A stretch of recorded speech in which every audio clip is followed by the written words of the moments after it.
Olá pessoal, sejam bem-vindos ao nosso canal Fórmula de Soluções. Hoje nós vamos continuar o módulo de ligações químicas e nossa aula de número 7 sobre a ligação covalente. E se você gostou desse tema, já deixe seu like e inscreva-se no canal, que muito nos ajuda.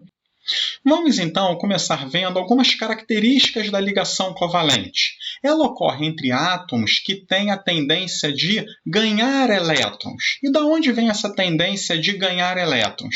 São espécies que têm um alto potencial de ionização, ou seja, é difícil perder elétron, e também tem uma alta afinidade eletrônica, ou seja, os átomos eles possuem núcleos que atraem com muita força os elétrons externos. E como que nós podemos ter, então, a formação de uma ligação química cujos os átomos eles têm a tendência de ganhar os dois elétrons? Nós, então, vamos ter que compartilhar elétrons. E essa é uma diferença muito importante da ligação covalente para a ligação iônica. A ligação iônica que nós estudamos até a aula passada, ela é uma ligação de ganho e perda de elétrons. Na ligação covalente, os elétrons serão compartilhados, porque ambos os elementos químicos têm a tendência de ganhar o elétron.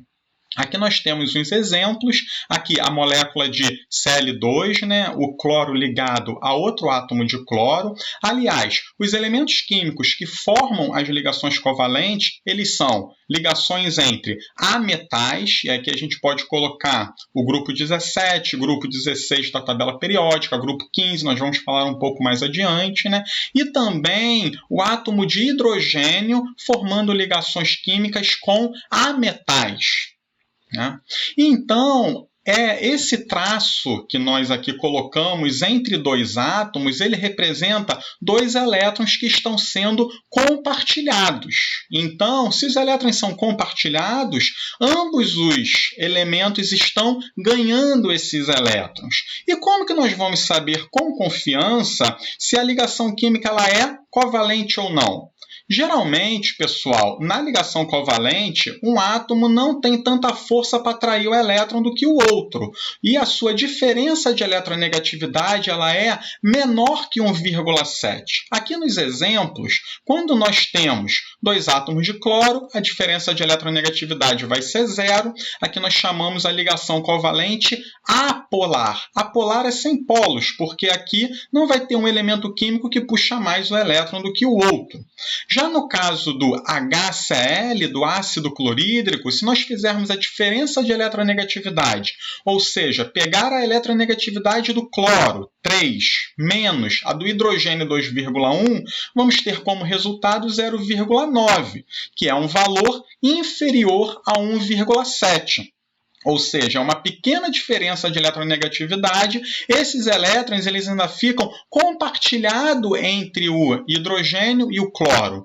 E aqui a gente chama de uma ligação covalente polar, porque a diferença de eletronegatividade ela deu diferente de zero.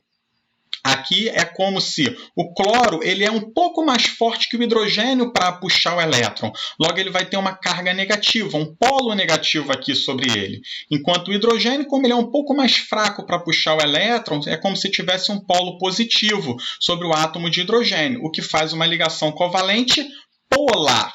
Então, só aqui relembrando, pessoal, se nós fizermos a diferença de eletronegatividade e der maior que 1,7, é ligação iônica. Se der menor que 1,7, aí já é ligação covalente. Se for zero, é uma ligação covalente apolar, ou seja, sem polos. Se der entre 0 e 1,7, vai ser uma ligação covalente polar. Vamos agora conversar um pouco sobre a natureza da ligação covalente. Nós já falamos que os elétrons são compartilhados. E nós podemos representar mediante aquele traço que nós colocamos entre os átomos de cloro, ou entre o átomo de hidrogênio de cloro, Ou então nós aqui também podemos pensar nas nuvens eletrônicas dos átomos, ou nos orbitais. Nós já passamos aqui pelas nossas aulas de evolução do modelo atômico, onde nós explicamos o que são os orbitais atômicos. Se nós pensarmos em termos de orbitais, ou nuvens eletrônicas, né, a gente pode entender a ligação covalente como sendo uma ligação onde nós vamos ter a sobreposição dessas nuvens eletrônicas. Veja que aqui eu tenho dois átomos, aqui nós estamos marcando as suas nuvens eletrônicas e nós temos uma região comum, é a região de sobreposição. E a ligação covalente vai ser justamente caracterizada por essa região de sobreposição, que vai pertencer tanto a um átomo quanto ao outro. E da onde que vem essa força de atração de um átomo em relação ao outro? Vamos aqui explicar. Bem, o núcleo de um átomo ele vai atrair todos os seus elétrons, inclusive os elétrons dessa região de sobreposição. Lembrando que nessa região aqui você vai ter tanto elétrons do átomo 1 como também elétrons do átomo 2. Ou seja, o átomo 1 está puxando elétrons do segundo átomo. E a mesma coisa ocorre. Esse segundo átomo, o seu núcleo, vai puxar os elétrons da sua nuvem eletrônica, que também vai englobar esses elétrons da região de sobreposição. Ou seja, o que nós aqui podemos resumir? Cada núcleo atômico vai puxar, vai atrair os elétrons. Cada um vai atrair os elétrons de sua nuvem e da região de sobreposição. Lembrando sempre que nos núcleos atômicos nós temos as cargas positivas. Essas cargas se repelem, por isso que aqui está marcando uma região de repulsão entre os núcleos. Quanto à formação das ligações covalentes, aqui nós vamos obedecer à regra do octeto, onde os átomos tendem a compartilhar elétrons até que eles possuam 8 elétrons na camada de valência. Isso aqui é uma regra geral e nós temos algumas exceções que nós vamos ver em nossas próximas aulas, mas, de forma geral, a gente vai tentar gerar estabilidade, assim, construindo uma ligação química, fazendo com que os elementos tenham 8 elétrons em suas camadas de valência. Já falamos, então, que a ligação covalente envolve o compartilhamento de elétrons, né, da camada de valência, que a gente sempre deixa claro que temos sempre que observar a camada de valência, e aqui eu fiz um resumo. Por exemplo, o átomo de hidrogênio tem um elétron na sua camada de valência. O átomo de hidrogênio ele é uma exceção à regra do octeto, que ele fica estável com somente 2 elétrons. Logo, a sua tendência sempre vai ser de ganhar um elétron. Aqui, os elementos do grupo 14, que é a família do carbono, eles têm 4 elétrons na última camada, então eles precisam ganhar mais 4 elétrons para atingir 8. Aqui, do grupo 15, eles têm 5 elétrons na última camada, vão precisar ganhar 3 para ficar com 8 na última camada. Do grupo 16, precisa ganhar 2 elétrons, lembrando que elétron é uma partícula de carga negativa, ou seja, se eu ganho elétron, estou ganhando carga negativa. E os elementos do grupo 17, eles têm 7 elétrons na última camada, têm de ganhar somente 1 elétron. E com isso agora, nós já podemos aqui formular as moléculas em que os elementos participam. Como é que eu vou saber a molécula constituída por átomos de flúor, como aqui nós estamos colocando na letra A? Bem, pessoal, se nós tivermos uma tabela periódica, podemos ver que o flúor ele é um elemento do grupo 17, ou seja, tem 7 elétrons na última camada. Para ele adquirir estabilidade, que são 8 elétrons na última camada, falta ganhar 1. Logo, o flúor precisaria ganhar 1 elétron, aqui no caso.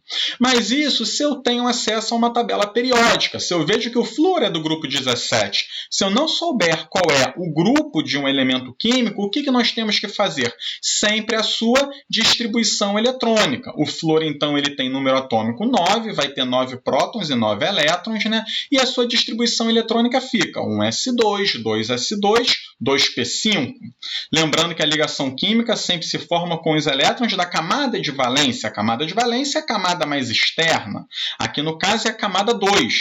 E, se nós aqui formos ver, temos 5 elétrons no orbital P, 2 no orbital S, um total de 7 elétrons. Para, então, adquirir a estabilidade, pela regra do octeto, o flúor tem que ganhar 1 elétron. Se o flúor tem que ganhar 1 elétron, como é que nós podemos montar a molécula? Colocamos um átomo de flúor, fazemos somente uma ligação covalente, né? Nessa ligação, ela aqui vai ser composta de 1 elétron do primeiro átomo de flúor e 1 elétron do segundo átomo de flúor, aonde cada ligação covalente, cada elemento ganha um elétron.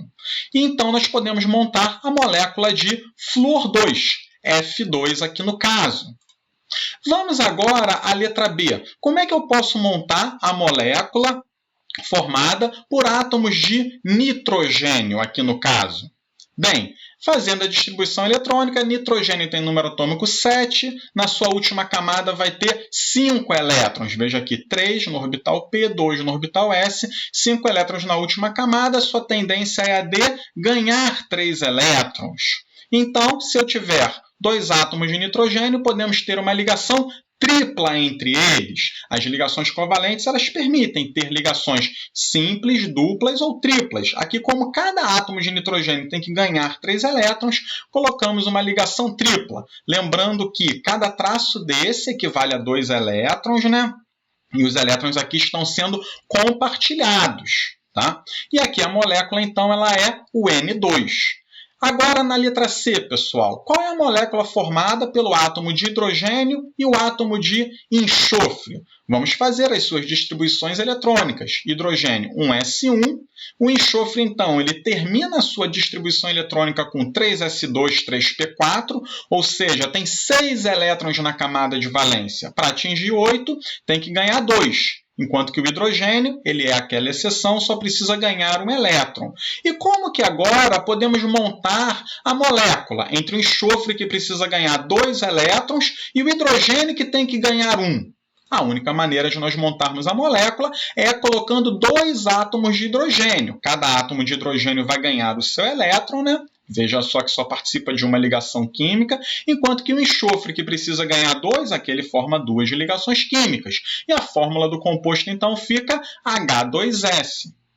Letra D agora, pessoal. Qual é o composto formado pelo átomo de hidrogênio e o átomo de nitrogênio? Nós temos os números atômicos, podemos fazer as suas distribuições eletrônicas. O átomo de nitrogênio tem 5 elétrons na última camada, tem que ganhar 3 elétrons para adquirir a estabilidade, enquanto que o átomo de hidrogênio só precisa ganhar 1. Como é que nós vamos, então, montar a fórmula entre uma espécie que tem que ganhar 3 e outra que tem que ganhar 1? A única maneira que nós conseguimos, então, é com esse átomo de nitrogênio interagindo com 3 átomos de hidrogênio. E aí veja que o hidrogênio só pode fazer uma ligação, porque só pode ganhar um elétron. O nitrogênio, como tem que ganhar 3, ele faz 3 ligações químicas. E nós, então, chegamos na fórmula NH3, a molécula de amônia. E aí, pessoal, ficou alguma dúvida? Curtam, comentem o nosso vídeo e nos ajudem a compartilhá-lo. E lembrem-se também de se inscrever nas nossas mídias sociais. Um grande abraço a todos e vamos às aulas!